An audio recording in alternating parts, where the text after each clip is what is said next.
हाँ, तो आज मैं आपको सेक्शन 50C सिखाऊँगा। सेक्शन 50C क्या होता है? सेक्शन 50C कैपिटल गेन का एक सेक्शन होता है, ठीक है? तो सेक्शन 50C कैपिटल गेन का एक सेक्शन होता है। तो देखिए, ट्रांसफर ऑफ लैंड और बिल्डिंग और बोथ अदर देन एसआईटी। इसका मतलब सेक्शन 50C का अंदर क्या-क्या आता है? ओनली ऑन लैंड, बिल्डिंग और बोथ। सिर्फ इतना ही आता है, इससे ज़्यादा और कुछ भी सेक्शन 50C के अंदर नहीं आते, ठीक है? और एसआईटी नहीं आते। एसआईटी का मतलब स्टॉक इन ट्रेड। अगर आप एक प्रोमोटर हो या फिर बिल्डर्स हो, तो आपका काम क्या होता है?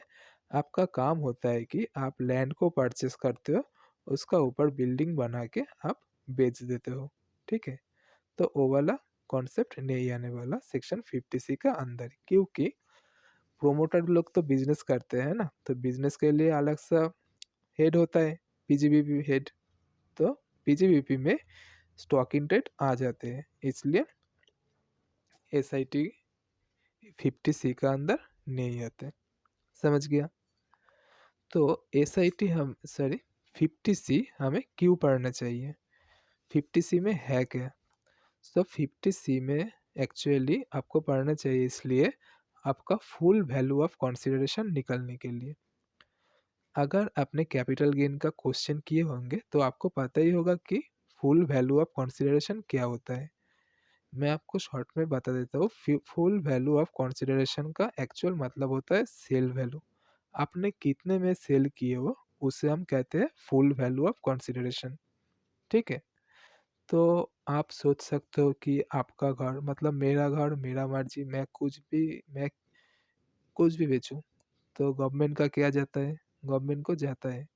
अगर आपने 1 करोड़ में घर को सेल किया, आपका घर को आपने 1 करोड़ में सेल किया, तो गवर्नमेंट आपसे ज़्यादा टैक्स मिलेगा गवर्नमेंट को।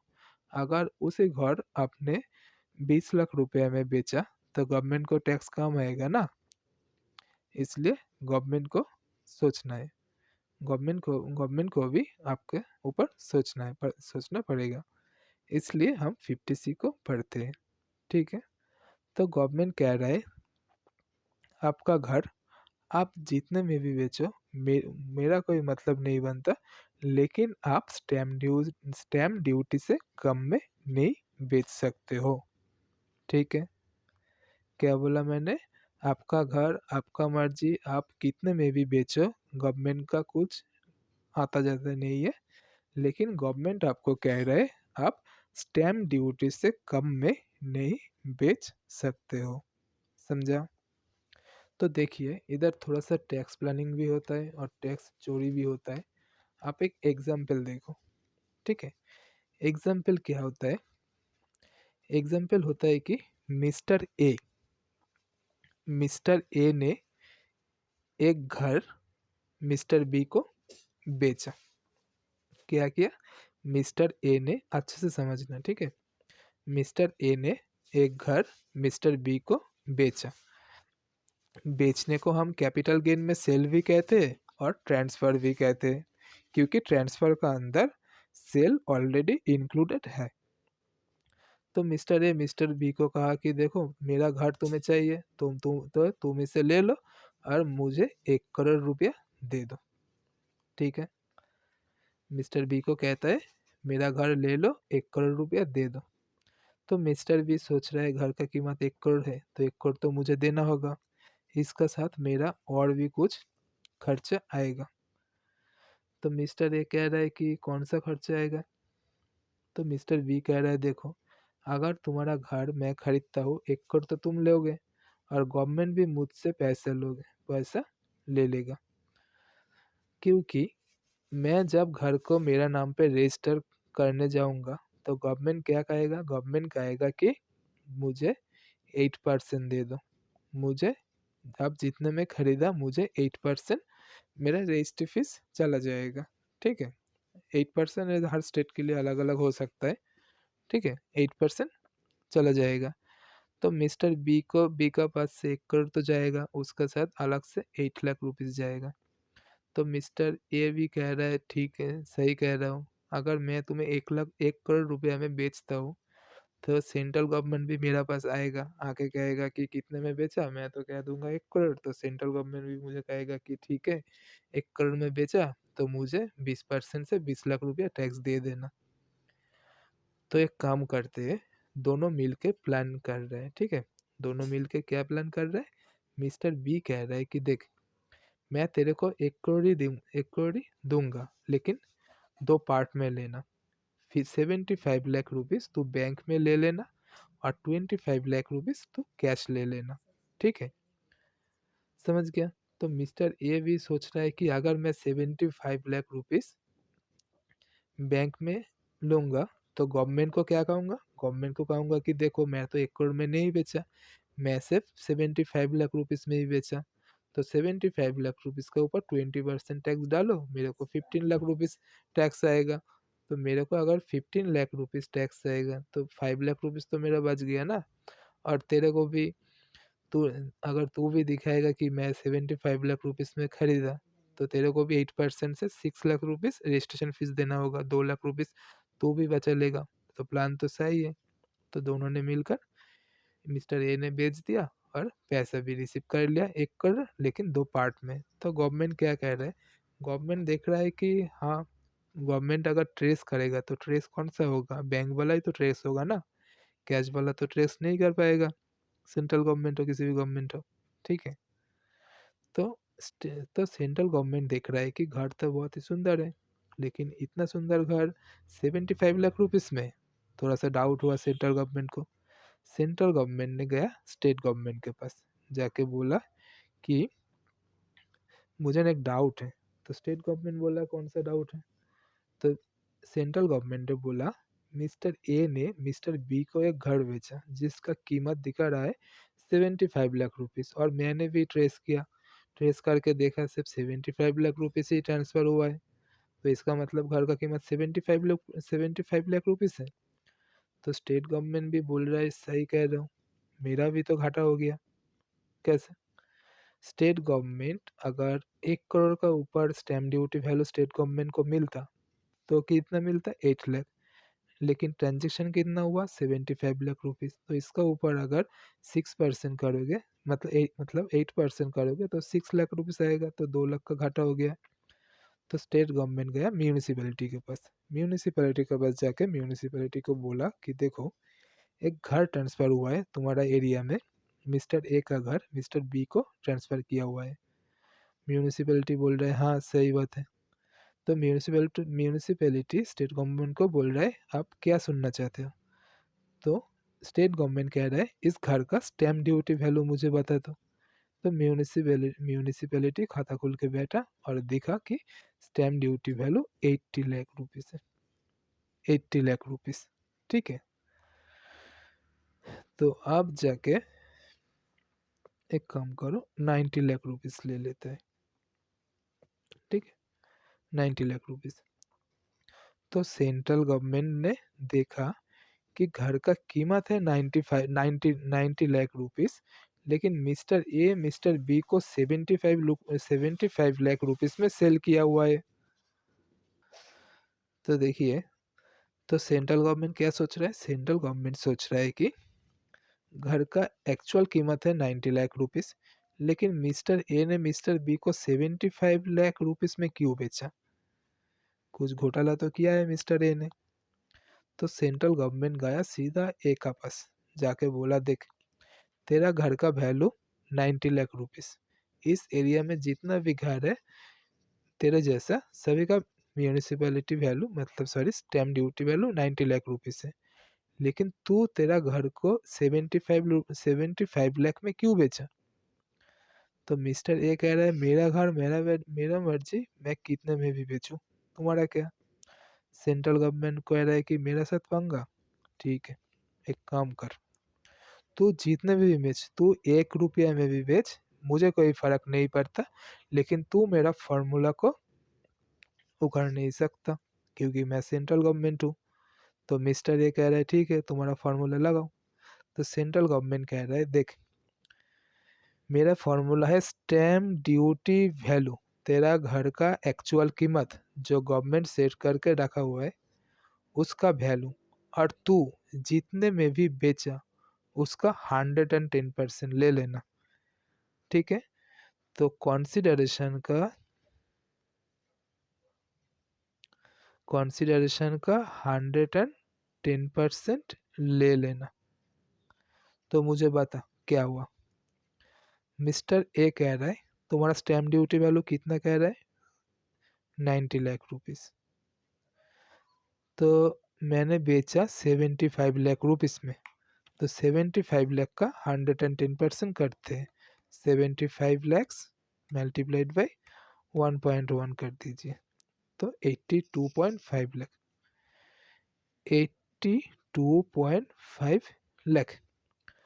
तो सेंट्रल गवर्नमेंट कह रहा है देख, अगर स्टैम्प ड्यूटी वैल्यू तेरा कॉन्सिडरेशन का 110% से भी ज़्यादा होता है, मतलब मैं तेरे को 10% का छूट दिया है, एक्चुअल मतलब यही होता है। अगर स्टैम्प ड्यूटी वैल्यू कॉन्सिडरेशन का 110% से ज़्यादा होता है, ज़्यादा ही तो हुआ ना, तब मैं तेरा घर का सेलिंग वैल्यू 90 लाख की ले लूँगा, ठीक है।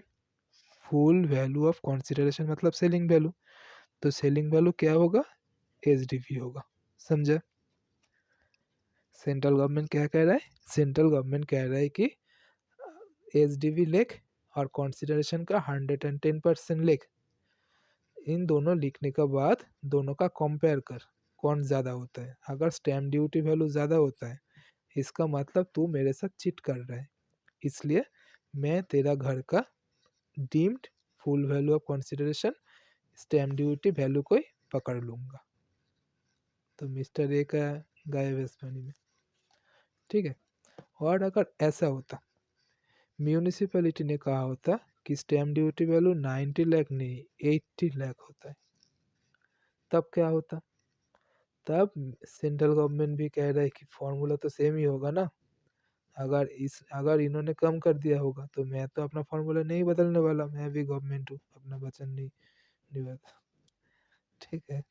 तब क्या होता, स्टैम्प ड्यूटी वैल्यू कितना, 80 लाख, और कॉन्सिडरेशन का 110% कितना होगा, 75 कॉन्सिडरेशन हुआ है, लेकिन ये वाला तो ट्रेस नहीं हुआ है ना, इसलिए 75 का 110% करोगे तो कितना होगा, 82.5 लैक्स।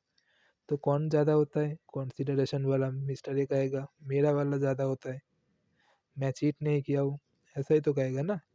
सेंट्रल गवर्नमेंट कहेगा कि ठीक है, अगर तू जितने में बेचा उसका 110% एसडीवी मतलब स्टैम्प ड्यूटी वैल्यू से ज़्यादा होगा, तो इसका मतलब तू मेरे साथ चीट नहीं कर रहा है, मेरा गलती था।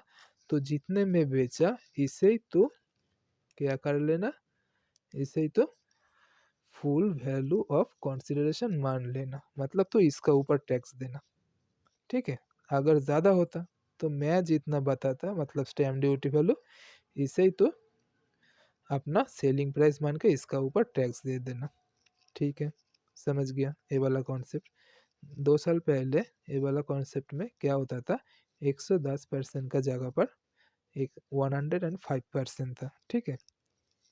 समझ गया। ये वाला को अमेंडमेंट देखना हर बार, जो हमारा जो बजट आता है ना, तो बजट में देख लेना कितना परसेंट चेंज हुआ है, कॉन्सेप्ट तो सेम ही रहता है, सिर्फ ये वाला ही चेंज होता है, ठीक है।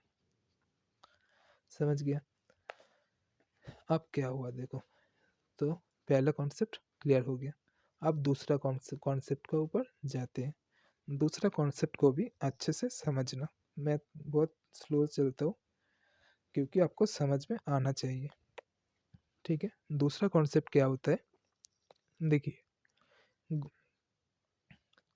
एक्चुअली में क्या होता है, आप किसी का घर खरीदने जाते हो, पहला दिन घर खरीद कर घर घर को रजिस्ट्रेशन कर लेते हो, रजिस्टर नहीं करते हो। पहले दिन आप जाते हो, घर को देखते हो, देख के ओनर को कहते हो ठीक है आपका घर पसंद है, मैं 2 महीने बाद आके आपका घर खरीद लूँगा, ऐसा ही तो होता है ना। तो इसका मतलब क्या होता है, आपका एग्रीमेंट का डेट, मतलब जिस दिन आपने घर देख के एग्रीमेंट किए हो ओनर के साथ कि मैं आपका घर खरीदूंगा, वो दिन, एंड जिस दिन आपने घर को एक्चुअली में खरीद रहे हो, मतलब पैसा देके रजिस्टर कर रहे हो वो दिन। अगर 2 दिन एक साथ होता है तो कोई बात नहीं। अगर 2 दिन एक ही दिन होता है, मतलब ये 2 काम एक ही दिन में होता है, तब क्या होगा? तब गवर्नमेंट कह रहा है कि जिस दिन आपने एग्रीमेंट किए हो एंड उसी दिन अगर आपने ट्रांसफ़र भी कर लिए हो, तो उस दिन का जितना भी स्टैम्प ड्यूटी वैल्यू रहता है, उसे आप कंसीडर कर लेना। मतलब इधर आप आपने जो स्टैम्प ड्यूटी वैल्यू आपको लेना है, ये वाला स्टैम्प ड्यूटी वैल्यू कौन-सा लेना है? जिस दिन आपने एग्रीमेंट किए हो एंड अगर उसी दिन आपने ट्रांसफ़र भी कर लिए हो आपका नाम से, तो उस दिन का जितना भी स्टैम्प ड्यूटी वैल्यू रहेगा, उसे आप लेके ये वाला कॉन्सेप्ट क्लियर करना, ठीक है? तो ज़्यादातर केस में एग्रीमेंट और ट्रांसफ़र एक ही दिन होता नहीं, ठीक है? ज़्यादातर केस में क्या होता है, एग्रीमेंट का डेट एंड ट्रांसफ़र का डेट अलग-अलग हो जाता है। तो इस केस में क्या होता है, इस केस में गवर्नमेंट कह रहा है कि देखो, जिस दिन आपने एग्रीमेंट किया और ट्रांसफ़र का डेट, इन दोनों में अगर डिफरेंस है, मतलब ज़्यादा डिफरेंस है इस इस दिन का अंदर, तो अब क्या करना, अगर एग्रीमेंट का दिन अगर आपने कुछ पैसा रिसीव किए होंगे, तो एग्रीमेंट का दिन जितना भी स्टैम्प ड्यूटी वैल्यू होगा, उसे आप इधर ले लेना, ठीक है? अगर एग्रीमेंट का दिन आपने एक भी पैसा रिसीव नहीं किए होंगे बायर से, तब क्या होगा? तब जिस दिन आपने ट्रांसफ़र किए होंगे, उस दिन का स्टैम्प ड्यूटी वैल्यू ले लेना। इसका एक्चुअल मतलब क्या होता है समझिए, एक्चुअल मतलब ऐसा होता है कि स्टैम्प ड्यूटी वैल्यू ना थोड़ा-थोड़ा इंक्रीज़ होते रहते हैं, कुछ महीने बाद बाद ही इंक्रीज़ होते रहते हैं, ठीक है? मान लीजिए आपका घर 1 करोड़ का 1 करोड़ का घर है, फेयर मार्केट वैल्यू, ठीक है? सॉरी, आपका घर 1 करोड़ का, और आपने क्या किया, आपने एग्रीमेंट का दिन स्टैम्प ड्यूटी वैल्यू देखा 80 लाख और ट्रांसफ़र का दिन हो गया आपका stamp duty value 1 crore 20 lakh. तब क्या होगा? जो बायर होगा ना, बायर का बायर जो बायर को छोड़िए, जो सेलर होगा, तो सेलर को परचेज़ कंसीडर मतलब सेल्स कंसिडरेशन कितना कितना लेना होगा? 1 करोड़ 20 लाख, अगर 2 अलग-अलग दिन होता है और एग्रीमेंट का दिन आपने एक भी पैसा रिसीव नहीं किए होंगे, ठीक है? अगर एग्रीमेंट का दिन अगर आपने कुछ पैसा रिसीव किए होंगे, तब क्या होगा? तब होगा कि इस दिन कितना था? मान लीजिए 80 लाख और इस दिन 1 करोड़ 20 लाख, ठीक है? तो अगर सेलर ने एग्रीमेंट का दिन कुछ भी पैसा रिसीव किए होंगे, तो सेलर 80 लाख मान सकता है सेलिंग कंसिडरेशन, मतलब सेलिंग प्राइस। अगर ज़्यादा होता है, मतलब इस दिन अगर एक भी पैसा रिसीव नहीं किए होंगे, तो ट्रांसफ़र का दिन जितना भी होगा, उसे ही मान लेना होगा। समझ गया? तो पहले वाला कॉन्सेप्ट में हमें एचडीवी कैसे लेना है, हमें इसे कंसीडर करना है, इसे देखना है, ठीक है? एग्रीमेंट का दिन एंड डेट ऑफ ट्रांसफ़र एक ही सेम दिन है, अगर सेम डेट है तो उस दिन का एचडीवी जितना है उसे ले लेना। अगर दोनों अलग-अलग डेट होता है, तब क्या होता है, तब देखना पड़ेगा एग्रीमेंट का दिन कुछ पैसा रिसीव किए होंगे या नहीं। अगर रिसीव किए होंगे, तब क्या होगा, एग्रीमेंट का दिन में जितना भी एचडीवी था उसे ले लेंगे। अगर नहीं एक भी पैसा रिसीव नहीं नहीं किए होंगे, तब ट्रांसफ़र का दिन जितना भी एचडीवी होगा उसे लेके हम क्वेश्चन को सॉल्व करेंगे, ठीक है? तो अब बात आती है कि ये जो पैसा आपने रिसीव किए होंगे, इस पैसे को आप किस मूड में आपको लेना है, ठीक है? अच्छा मूड, खराब मूड ऐसा नहीं है, ठीक है? कैसे आपको लेना है? अगर आप कैश में लेते हो तो भूल ही जाओ, तब जाके आपको ट्रांसफ़र का डेट का एचडीवी लेना होगा, ठीक है? तो लॉ ने कुछ पेमेंट ऑप्शन प्रिस्क्राइब किए कर दिए, उसे ही आपको रेफ़र करना होगा, ठीक है? तो देखिए, आपने अगर इस दिन पैसा रिसीव किए होंगे इस मेथड से, अकाउंट पेई चेक, अकाउंट पेई bank draft, electronic system, other prescribe electronic modes, IMPS, UPI, RTGS, NEFT, net banking, debit card, credit card, Bhim, other पे, अगर इस मेथड से अगर आपने पैसा रिसीव किए होंगे, तो इस दिन का एचडीवी आपको ले लेना है। अगर आपने रिसीव नहीं किए होंगे, तब जाके इस डेट का आपको लेना पड़ेगा, ठीक है, क्योंकि इस दिन का एफएमबी कम रहेगा, सॉरी एफएमबी नहीं, एसडीबी, एसडीबी कम रहेगा अगर चेंज होता है एसडीबी। अगर चेंज नहीं होता है तो कोई बात नहीं, समझ गया। अब क्या हुआ देखिए, दूसरा कॉन्सेप्ट हो गया। अब तीसरा कॉन्सेप्ट होता है कि ऐसा भी तो हो सकता है ना, आपका घर का कीमत 1 करोड़, लेकिन आपने स्टैम्प ड्यूटी वैल्यू देखने गया और स्टैम्प ड्यूटी वैल्यू देखा कि 1 करोड़ 50 लाख, तो गायब है पानी में, है ना। तब क्या होगा, गवर्नमेंट क्या कहा, गवर्नमेंट ने आपको क्या कहा था, आप अगर आपका एसडीवी ज़्यादा होता है तो आपको एसडीवी को कंसिडर करना होगा। आपका घर 1 करोड़ से ज़्यादा में आप नहीं बेच सकते हो, लेकिन गवर्नमेंट कह रहा है कि एसडीवी 1 करोड़ 50 लाख रुपीज़ ले लेना है। तो आप अगर 1 करोड़ 50 लाख रुपीज़ ले लोगे तो आपका क्या होगा, ज़्यादा टैक्स पे करना पड़ेगा, क्योंकि एसडीवी जितना ज़्यादा होगा आपका सेल कंसिडरेशन तो उतना ही ज़्यादा होगा ना, इसलिए आपको टैक्स ज़्यादा पे करना पड़ेगा। तो इस केस में आपका पास ऑप्शन होता है कि आप असेसिंग ऑफिसर को बता सकते हो कि मेरा घर का कीमत इतना है नहीं जितना एसडीवी में दिखा रहा है। तब क्या होगा, तब असेसिंग ऑफिसर का पास पावर होता है कि असेसिंग ऑफिसर जाके, इधर देखिए, असेसिंग ऑफिसर जाके वैल्यूएशन ऑफिसर को बुलाएगा, ठीक है। असेसिंग ऑफिसर क्या करेगा, वैल्यूएशन ऑफिसर को बुलाएगा, बुला के उसको बोलेगा कि आप इसका घर जाओ, जाके इसका घर का वैल्यूएशन करके आना, ठीक है। तो समझिए, if SSC is not satisfied in case of SDV is exceed FMV of property, property का जितना फेयर मार्केट वैल्यू है, मतलब उस एरिया का प्रॉपर्टी का जितना वैल्यू होता है, अगर उससे ज़्यादा एसडीवी होता है तब एसएससी तो अनसेटिस्फाइड ही हो जाएगा ना। तब एसएससी जाके क्या करेगा, एसएससी क्लेम करेगा एओ को, देखिए मेरा घर का कीमत इतना है नहीं जितना आपका एसडीवी बता रहा है, तो मैं क्या कर सकता हूँ। तो एसेसिंग ऑफिसर जाके वैल्यूएशन ऑफिसर को बोलेगा आप जाके वैल्यू डिटरमाइन करके आइए।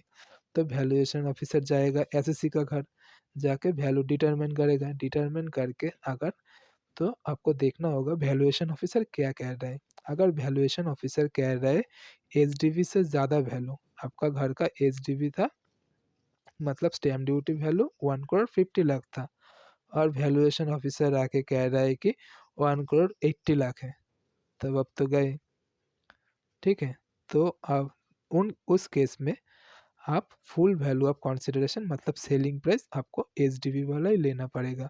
वैल्यूएशन ऑफिसर जितना कहा उसे भूल जाओ, ऐसा समझ लो कि गवर्नमेंट आपको कह रहा है, देखिए गवर्नमेंट कह रहा है कि 1 करोड़ 50 लाख, और वैल्यूएशन ऑफिसर कह रहा है कि 1 करोड़ 80 लाख। तो गवर्नमेंट, तो आप क्या कहोगे, आप गवर्नमेंट को जाके कहोगे देखिए आपने एक पागल आदमी मेरा घर में भेज दिया, आपने जितना कहा उन्होंने तो उससे भी ज़्यादा निकल गया, एक काम कीजिए छोड़िए उनका बात, आपने जितना कहा मैं उतना ही मान लेता हूँ, ठीक है, क्योंकि वैल्यूएशन ऑफिसर ज़्यादा बोलेगा आप उसे तो इग्नोर ही करोगे ना, सिंपल बात है।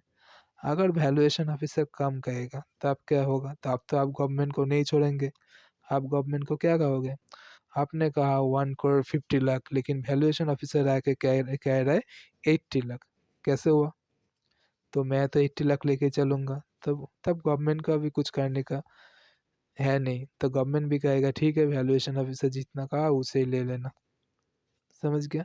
अगर वैल्यूएशन ऑफिसर ज़्यादा कह रहा है तो आप गवर्नमेंट का बात, मतलब स्टैम्प ड्यूटी वैल्यू को ही ले लेना आपका सेलिंग कंसिडरेशन। अगर गलती से वैल्यूएशन ऑफिसर कम कह दे रहा है तो आप वैल्यूएशन ऑफिसर का बात लेके ही पकड़ के बैठ जाना कि मैं इससे ज़्यादा दूंगा ही नहीं, आपने आदमी भेजा, आपका आदमी कम कह रहे हैं। प्रैक्टिकल लाइफ में एक्चुअली ऐसा ही होता है, वैल्यूएशन ऑफिसर जब आपका घर आते हैं आप उसको कुछ पैसा दे के उसका मुंह बंद कर दे सकते हो, ठीक है, समझ गया ना। तो इतना ही था, 3 कॉन्सेप्ट। पहले वाले में आपको एसडीवी देखना होगा, सॉरी पहले वाले में आपको एसडीवी और 110% ऑफ कंसिडरेशन को देखना पड़ेगा। लेकिन क्वेश्चन आता है एचडीवी हम क्या लेंगे, एचडीवी देखने के लिए आपको इस चीज़ को ख्याल रखना पड़ेगा। लेकिन अगर इस चीज़ को देखने का पहले आपको देखना होगा कि एचडीवी अगर सही है या गलत है, तो इससे आप कैसे डिटरमिन करोगे, इस कंसेप्ट से। ठीक है, तो अब मैं कुछ क्वेश्चन करता हूँ, क्वेश्चन को अच्छे से देखना, उसके बाद आपको समझ आ जाएगा। तो क्वेश्चन मैं सीए फाइनल का बुक में से ले रहा हूँ, ठीक है, इसे आप अच्छे से देखना, तो आपका इंटर हो कॉलेज हो किसी का भी क्वेश्चन आसानी से हो जाएगा। तो क्वेश्चन इतना हार्ड नहीं है क्योंकि लॉजिक ही सिंपल है, तो क्वेश्चन हार्ड कैसे होगा। देखिए क्वेश्चन पुराना क्वेश्चन है, ठीक है, इसलिए इसका जो सॉल्यूशन है, सॉल्यूशन को इग्नोर कर देना, क्योंकि मैंने आपको बताया पुराना क्वेश्चन में क्या होता था, 110% का जगह पर 105% होता था, लेकिन थोड़ा अमेंडमेंट होने के बाद 110% हो गया है। ठीक है, तो ऑन अप्रैल 6 2019 और एक अमाउंट को चेंज करना है, ठीक है, 19x entered into an agreement to transfer a commercial plot of an agreed consideration 65 lakh. ठीक है, इसका मतलब क्या होता है, मिस्टर एक्स ने उसका घर सेल करना चाहते हैं, कितने में, कंसिडरेशन 65 लाख। ठीक है, साथ साथ करते हैं। ठीक है, तो मुझे बताइए कंसिडरेशन कितना,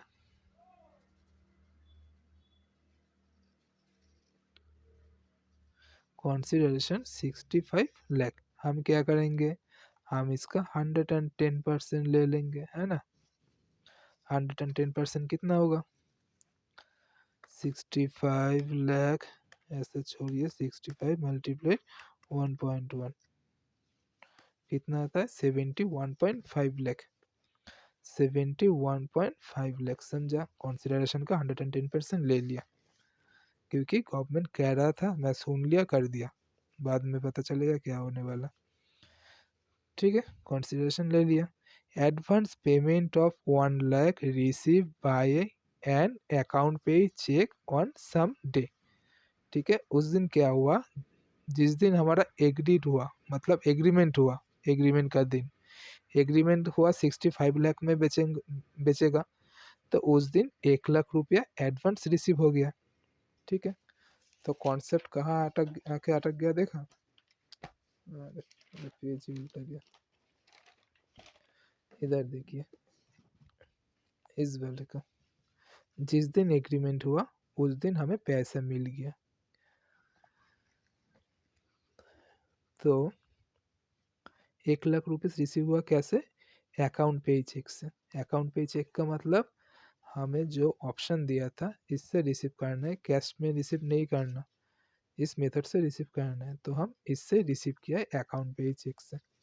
तो समझ गया, क्वेश्चन क्यों इससे आपको इंफॉर्मेशन आपको दे रहे हैं, क्योंकि हमें एचडीवी लेना है इस डेट का, इस डेट का नहीं, क्योंकि इस दिन हमें पैसा रिसीव हुआ है।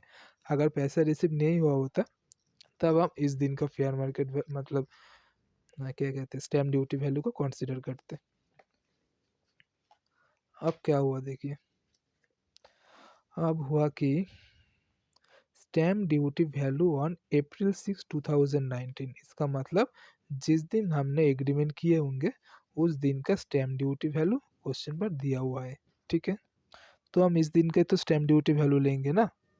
Cell deed is registered on 27 December 2019, April में हमने एग्री किए और रजिस्ट्रेशन कब किया, दिसंबर को। Stamp duty value on the date of registration, इसे आप 77 लाख समझ लेना। ठीक है, नहीं तो पुराना क्वेश्चन है ना, इसलिए थोड़ा सा चेंज करना पड़ेगा, इसे आप 77 लाख रुपये समझ लेना। तो देखिए, जिस दिन हमने रजिस्टर किए उस दिन का स्टैम्प ड्यूटी वैल्यू दिया हुआ है, इसे हम क्या करेंगे, इसे हम लेके हमारा कोई काम है नहीं, क्योंकि काम क्यों नहीं है, क्योंकि जिस दिन हमने एग्रीमेंट साइन किए उस दिन पेमेंट कर दिए, बायर ने हमें पेमेंट कर दिए, इसलिए हम इस दिन का जो स्टैम्प ड्यूटी वैल्यू है उसे ले लेंगे और इसे छोड़ देंगे। ठीक है, index cost of acquisition of the commercial plot 34 lakh rupees, हमें इंडेक्स करने का ज़रूरत नहीं, इंडेक्स दिया हुआ है करके दिया हुआ है 34 लाख रुपीज़। मतलब जितने में सेल किया पूरा का पूरा वैल्यू का तो गवर्नमेंट टैक्स नहीं लेगा ना। गवर्नमेंट तो हमारा परचेस प्राइस भी हमें मतलब हमारा कॉस्ट भी हमें माइनस करने देगा। उसलिए हमारा परचेस प्राइस दिया हुआ है, फाइंड द वैल्यू ऑफ। ठीक समझ गया। तो देखिए क्वेश्चन को सॉल्व कैसे करते हैं। क्वेश्चन को सॉल्व करने के लिए कंसीडरेशन दिया हुआ है, ठीक है। Agreement date and registration date, 2 दिन का हमारा एचडीवी दिया हुआ है। एग्रीमेंट का डेट का हमारा एचडीवी कितना दिया हुआ है, हाँ 68 लाख रुपीज़, 68 लाख लिख दीजिए। रजिस्ट्रेशन डेट का मैं बोला 77 लाख ले लेने को, ठीक है। क्वेश्चन में जितना दिया हुआ रहेगा आप उतना ही लेंगे। ये वाला क्वेश्चन पुराना है इसलिए मैंने अमाउंट को चेंज कर दिया, समझ गया। और हमारा परचेस कंसिडरेशन कितना 34 लाख। तो हम क्वेश्चन को सॉल्व कैसे करेंगे, क्वेश्चन को सॉल्व करेंगे पहले हम लिखेंगे कि फुल वैल्यू ऑफ कंसिडरेशन मतलब हमारा सेलिंग प्राइस। सिंपल मीनिंग हमारा सेलिंग प्राइस। सेलिंग प्राइस क्या लेंगे, गवर्नमेंट क्या कह रहे हैं, गवर्नमेंट कह रहा है आप अपना एचडीवी और आपका कंसिडरेशन का 110% लो। एचडीवी कौन सा लेंगे, एग्रीमेंट वाला डेट का लेंगे क्योंकि इस दिन हमें 1 लाख रुपीज़ अकाउंट पे चेक से रिसीव हुआ है, ठीक है। तो 68 लाख रुपीज़ का हम 100 ये वाला तो हमारा एचडीवी, तो इससे एचडीवी का नीचे लिख देंगे कि कितना 68 लाख। और परचेस कंसिडरेशन का 110% लेना है 71 लाख 5 लाख रुपीज़। तो कौन सा ज़्यादा है, ए वाला ज़्यादा होता है ना। तो अगर एचडीवी हमारा परचेस एंड कंसिडरेशन का 110% से कम होता है तो गवर्नमेंट कह रहा है कि मुझे पता है आप हमसे झूठ नहीं बोल रहे हो। तो आप क्या करना, आपने जितने में भी सेल किए होंगे उससे ही आपका सेलिंग प्राइस मान लेना। तो मैंने मान लिया मेरा सेलिंग प्राइस कितना 65 लाख रुपीज़। तो हम इससे माइनस करेंगे क्या, इंडेक्स कॉस्ट ऑफ एक्विजिशन कितना 34 लाख रुपीज़, ठीक है। तो हमारा टैक्स कितना बनेगा, मतलब टैक्सेबल वैल्यू कितना बनेगा, टैक्सेबल वैल्यू बनेगा 21 लाख 31 लाख रुपीज़, समझ गया। और अगर ऐसा होता इस दिन बायर ने अगर एक भी पैसा हमें दिया नहीं होता तब क्या होता, तब हम इस दिन को इग्नोर कर देते। जिस दिन रजिस्टर किए होंगे इस दिन का एचडीवी हम ले लेते। तो इस दिन का एचडीवी कितना होता है 77 लाख। और हम हमारा कंसिडरेशन कितना 71.5 लाख, 71.5 लाख। कौन सा ज़्यादा, ए वाला ज़्यादा, ठीक है। तो गवर्नमेंट कह रहा है आपका आपका स्टैम्प आपका HDV stamp duty value 77 lakh और आप हमें बता रहे हो कि आप 71.5 लाख में बेच रहे हो। तो आप हमसे गलत कह रहे हो, कर रहे हो, है ना। तो अपना टैक्स बचाने के लिए मुझसे झूठ बोल रहे हो। तो इस केस में जितना भी स्टैम्प ड्यूटी वैल्यू होगा हम इसे कंसिडर करेंगे। Government deem to be full value of consideration मान लेगा इस स्टैम्प ड्यूटी वैल्यू को, समझ लिया। इस केस में क्या हुआ और इस केस में क्या हो रहा है। तो फुल वैल्यू ऑफ कंसिडरेशन कितना लेंगे 77 लाख। उनमें से हम माइनस करेंगे इंडेक्स कॉस्ट ऑफ एक्विजिशन कितना 34 लैक्स। तो कितना निकलता निकलता है कितना होगा 343 लाख। समझ गया, समझ गया ना। तो इतना ही होता है, ठीक है। अगर आपको पसंद आया तो इसे तो मुझे कमेंट करना, मैं इसका दूसरा क्वेश्चन भी सॉल्व कर दूंगा सी फाइनल का बुक में से तो आपको किसी भी डाउट नहीं आएगा, ठीक है। और इसका साथ आपको और एक सेक्शन को देखना होगा जो होता है सेक्शन 43C A, ठीक है। इसको भी इसका साथ साथ ही आपको अच्छे से देख लेना है तो आपको प्रॉब्लम नहीं होगा, ठीक है। मैं उसका भी वीडियो बना दूंगा अगर आप साथ रहते हो तो, ठीक है। तो इतना ही, चलते हैं। और इसे आप नोट कर लेना, ठीक है। और अगर आपको पीडीएफ चाहिए होगा तो मुझे कमेंट करना, मैं आपको पीडीएफ भेज दूँगा।